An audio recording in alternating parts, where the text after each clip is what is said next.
आप सभी को मेरा प्रणाम। एक बार फिर से स्वागत है आप सभी का मेरी आज की इस वीडियो में। और आज की इस वीडियो में हम बात करेंगे हेल्दी डाइट के बारे में। आज के टाइम में जिस तरह से हमारे आसपास का एनवायरनमेंट चेंज होता जा रहा है, जिसका 60% इफेक्ट पड़ रहा है हमारी लाइफस्टाइल में। इसके साथ ही साथ हमारा खान पान कहीं ना कहीं काफ़ी हद तक डिस्टर्ब होता है, जिसके लिए सबसे ज़्यादा ज़रूरी है हमारी सही डाइट। अब हम बात करें डाइट की, तो उससे पहले हम बात करते हैं कि जो हमारी अनहेल्दी लाइफस्टाइल के रहते हमारी बॉडी में कई तरह की प्रॉब्लम्स होने लगती हैं और टाइम के साथ साथ ये प्रॉब्लम बढ़ती चली जा रही है। जैसे कि पहले के टाइम में जो लोग होते थे वे बिना एक्सरसाइज के भी फिट रहते थे, क्योंकि वे मिनिमम अपने छोटे बड़े कामों में मिनिमम 5,000 स्टेप वॉक कर लेते थे। लेकिन आज के टाइम में हम 1,000 स्टेप भी वॉक नहीं कर पाते हैं, हम 1,000 स्टेप भी नहीं चलते हैं। और इसके साथ साथ जिस तरह से हमारे आसपास का जो पोल्यूशन है वो निरंतर बढ़ता जा रहा है, जिसकी वजह से क्या होता है कि हमारे खाने की जो क्वालिटी है वो भी अलग हो गई है। इसके लिए सबसे ज़्यादा ज़रूरी है कि हमें अच्छी एक्सरसाइज के साथ ही साथ हमें एक हेल्दी डाइट लेना बहुत ज़रूरी है। तो अगर हम बात करें अच्छी डाइट की और एक हेल्दी लाइफस्टाइल की, तो उसके लिए हमें क्या करना होगा? क्या उसके लिए हमें एक हेल्दी डाइट लेनी ज़रूरी है, या हमें किसी एक्सपर्ट से ही डाइट लेना ज़रूरी है, या फिर हमारी जो डाइट चार्ट है या जो डाइट चार्ट होता है, जो एक्सपर्ट द्वारा जो दिया गया डाइट चार्ट होता है, क्या वो सबके लिए सेम होता है? तो इसका जवाब है नहीं। इस तरह से हमारी फिंगरप्रिंट्स अलग अलग होती हैं, हमारी नीड्स अलग अलग होती हैं, उसी तरह से हमारी जो डाइट है वो भी अलग होती है। डाइट चार्ट डिपेंड करता है हमारी ब्लड रिपोर्ट पर, हमारी डिजीज़ पर, और हमारी किस तरह की लाइफस्टाइल है, यानी कि हम किस तरह से हम अपनी लाइफस्टाइल को फॉलो करते हैं, किस टाइम पर हम उठते हैं, किस टाइम पर हम सोते हैं, हम कितने घंटे की नींद लेते हैं, हम किस तरह का खाना लेते हैं, हम किस टाइम पर खाना खाते हैं। तो ये सब डिपेंड करता है हमारी लाइफस्टाइल पे। इसके साथ साथ अगर आप ये चाहते हैं कि आप बिना डाइट चार्ट को फॉलो करें हेल्दी रहना चाहते हैं, तो उसके लिए आपको क्या करना है, आपको मालूम होना चाहिए कि हमें अपने खाने का 80% ही लेना है। यानी कि अगर आप डिनर करते हैं और आपको लगता है कि आपको एक रोटी की नीड और है, आपको एक राइस बाउल की नीड और है, तो आपको वहीं पर स्टॉप करना है। और ये बात बच्चों और बड़ों दोनों के लिए बहुत ज़रूरी है। तो जो ये 80% खाने का जो ये रूटीन है, इसको हम अल्प आहार के नाम से भी जानते हैं। और ये जो अल्प आहार है, इसे जो हमारे ऋषि मुनि होते हैं, जो हमारे योगीज होते हैं, वे इसको बहुत मानते हैं। इसके साथ ही साथ अगर हम बात करें कि अगर हम ज़्यादा खाना खा लें या ओवर ईटिंग जिसे हम कहते हैं, तो जो लोग ज़्यादा खाना खाते हैं, जो ओवर ईटिंग करते हैं, तो आपने देखा होगा उनका वेट बहुत तेज़ी से बढ़ता है। इसके साथ ही साथ क्या होता है कि जो हमारी आर्टरीज़ है उसमें गंदगी बढ़ने लगती है, जिससे क्या होता है कि हार्ट की प्रॉब्लम होने लगती है। इसके साथ ही साथ हमारे लीवर भी डिस्टर्ब होता है और हमारी बॉडी का जो ग्लूकोज है वो ठीक से मेटाबॉलिक नहीं कर पाता। यहाँ पर हमें दो बातों का विशेष ध्यान रखना है। एक कि हमारा जो खाना है वो 80% तक ही होना चाहिए, और दूसरा 12 घंटे की फास्टिंग होनी चाहिए।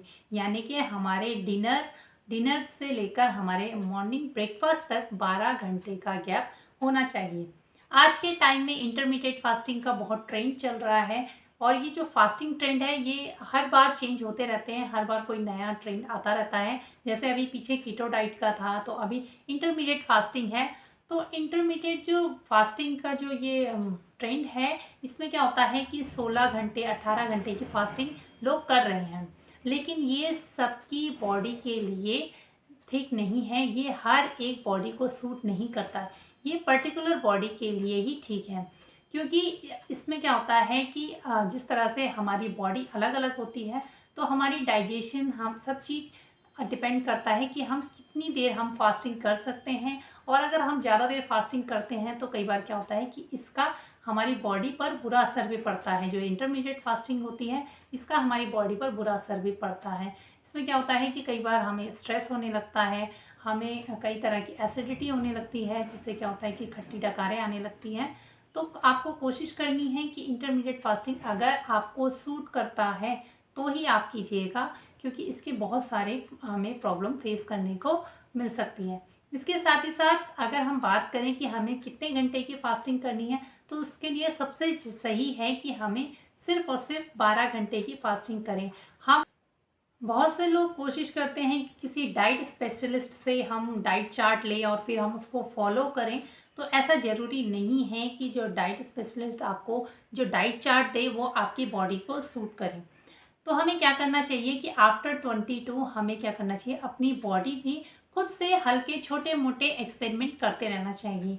यानी कि आपको पता होना चाहिए कि आप जो खाना खाते हैं वो उसका आपकी बॉडी पर क्या असर हो रहा है, आपको वो चीज़ सूट कर रही है या नहीं कर रही है। तो इसका आपको मालूम होना चाहिए, क्योंकि सबकी बॉडी अलग अलग होती है। इसके लिए क्या होता है कि आपको अपनी बॉडी का भी पता चलता है, आपके खाने का भी पता चलता है कि आप जो खा रहे हैं वो उससे आपकी बॉडी पर क्या फ़र्क पड़ रहा है। कुछ लोगों की आदत होती है कि हर घंटे में कुछ ना कुछ खाने की, जैसे कि हर 1 घंटे में भूख लगती है, और वो खाते चले जाते हैं, तो उनको एक हैबिट बन जाती है कि हर घंटे में कुछ ना कुछ खाने की। अगर आपने 1 बजे लंच किया है, तो जो आपने जो अनाज खाया है उसको डाइजेस्ट होने में 3 घंटे लगते हैं। लेकिन अगर आप 1 या 2 घंटे के अंदर कुछ ना कुछ खाते हैं, यानी कि आप दोबारा से खाना खाते हैं, तो उससे क्या होता है कि जो आधा खाना जो डाइजेस्ट हुआ होता है उसके ऊपर जब आप दोबारा से खाना खाते हैं तो क्या होता है कि इससे एसिडिटी बढ़ने लगती है, जिसके कारण खट्टी डकारे जैसी प्रॉब्लम बढ़ने लगती है। इसके साथ ही साथ बहुत सी जो हमारे स्टमक से रिलेटेड जो प्रॉब्लम होती है वो होने लगती है। तो इसीलिए जो हमारा ब्रेकफास्ट है, हमारा लंच है, हमारा स्नैक्स है और हमारा जो डिनर है, उसके बीच में कम से कम 3 घंटे का गैप होना बहुत ज़रूरी है।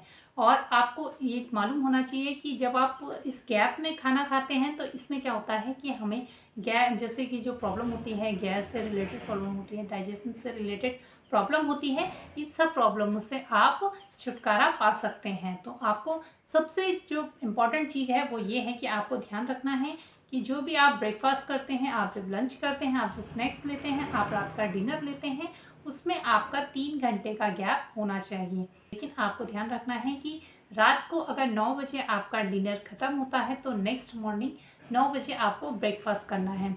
और ये 12 घंटे की फास्टिंग अगर आप करते हैं तो उससे क्या होता है कि हमारी बॉडी को रिलैक्स, आप कह सकते हैं कि हम अपनी बॉडी को रिलैक्स करते हैं। और जिस तरह से हमने पूरे दिन भर जो हमने जो खाया होता है उसको एक सही तरह से डाइजेस्ट होने में एक टाइम पीरियड मिल जाता है। हल्की भूख लगती है तो आप उसमें छाछ पी सकते हैं, आप उसमें कोकोनट वाटर ले सकते हैं, आप टी पी सकते हैं। इसके अलावा जैसे आपको कुछ फाइबर आप ले सकते हैं, जैसे आप फ्रूट खा सकते हैं, आप सैलेड खा सकते हैं। तो इस तरह से आप अपनी डाइट को मेंटेन कर सकते हैं। तो हमें अपनी डाइट में ज़रूरी नहीं है कि हमें किसी डाइट एक्सपर्ट से हमें डाइट चार्ट बनवा के डाइट लेना है। आप 3 चीज़ों का अगर ध्यान रखेंगे, आपको ध्यान रखना है कि आपको 80% तक ही आपको खाना खाना है। दूसरा, आपको ध्यान रखना है कि आपके खाने में 3 घंटे का गैप होना चाहिए, यानी कि आपके ब्रेकफास्ट से लंच में 3 घंटे का गैप, लंच टू स्नैक्स 3 घंटे का गैप और स्नैक्स टू डिनर आपके 3 घंटे का मिनिमम गैप होना चाहिए। और इसके बाद जो आता है वो है 12 घंटे की फास्टिंग, यानी कि आपको अपने स्टमक को थोड़ा सा रिलैक्स करने के लिए 12 घंटे की फास्टिंग होना बहुत ज़रूरी है। आप रात को 9 बजे डिनर फिनिश करके नेक्स्ट मॉर्निंग 9 बजे तक आप फास्टिंग कर सकते हैं। तो आज की वीडियो में इतना ही। आशा करती हूँ वीडियो आपको पसंद आया हो। वीडियो पसंद आया तो प्लीज़ वीडियो को लाइक, चैनल को सब्सक्राइब ज़रूर कीजिएगा। फिर मिलते हैं किसी नई वीडियो में नए टॉपिक के साथ। तब तक के लिए आप सभी को मेरा प्रणाम।